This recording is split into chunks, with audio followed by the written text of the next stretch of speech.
They don't want what we know out there. You'll never get this on CNBC. But our school system will never tell us that, because they're part of the process. Fake money, fake teachers, fake assets. I know the game of the rich. My rich dad taught me. You know it because you're the banker.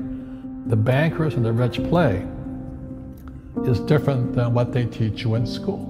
All over the world, what does school teach you about money? And the answer is nothing. And that's not a mistake. That's not an accident. I knew that. Most people know that. The way to keep the poor and middle class working hard is never teach them what the rich know. So if you read Rich Dad, Poor Dad, which came out in 1997, it's what the rich teach their kids about money, the poor and middle class do not. Poverty hurts. I mean, I don't like it. And I don't like that our academic system's so corrupt. You know, we know the banking system's corrupt. We know politics is corrupt. But academics is just as corrupt. I mean, one thing if it's the banking and the politics, but this is where we send our children and we trust them to do the right things for them, and yet they're being not taught something so fundamental. Like you asked your dad when you were a kid, Dad, you asked your teacher, when are you going to teach us about money? And it was just never. Well, never. And they'll never will. You know something. What do you know?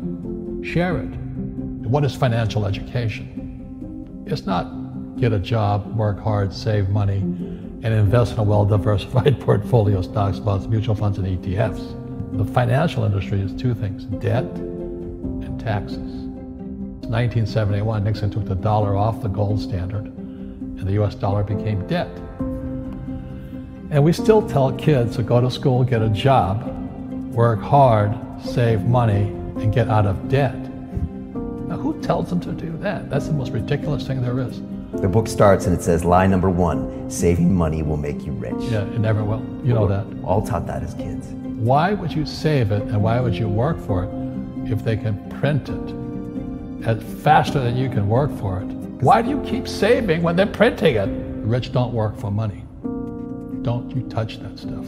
It's very subtle, right? Yep. They don't say, I'm going to train you to be a worker bee the rest of your life, but they educate you in a way where that's what you come out. Right.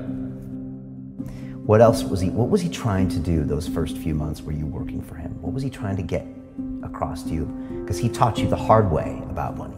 And she says, if you're going to be successful in your life, you've got to find the best teachers. And a great teacher is somebody who comes from the inside, not the outside. But in school, you don't know if your instructor is for real or not. That's where the fake teacher comes from. I said, I want you to teach me about money. So he said, why should I teach you? He said, but if I teach you, you work for me for free. And I said, why for free? And my poor dad went nuts. He says, because if I pay you, you think like an employee. Your brain will change. If you learn never to work for money, you'll be a rich man. And this is powerful. Once you give someone a paycheck, their brain turns off. Correct. Because it's... And then the promise of a pension. Right. And job security. Which is kind of a paycheck in disguise. Correct. After you stop working. Give the man a fish, eats for the day, teach him to fish, eats for a lifetime. And most poor people confuse assets for liabilities. They think their home is an asset, it's actually a liability. Right. An asset is a noun, like a house. Cash flow is a verb. So to understand if it's an asset or liability, it takes a noun plus verb. So if the cash is flowing out of your pocket, it's a liability. If the cash is flowing into your pocket, asset, verb, it's an asset. So I own 7,000 rental properties. Those are assets. Every month, the cash flows in. Whereas many people have the big house on the hill and the cash is flowing out. Right. And they're going broke. Right, it's like a frame of mind. The other thing the poor don't understand is the number one expense for most people is taxes.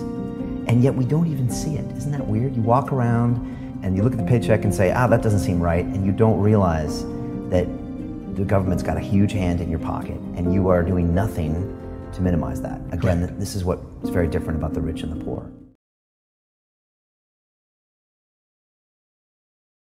If they don't get the message, they keep going down. The richer I got was because I didn't need any money. I could use this to make money.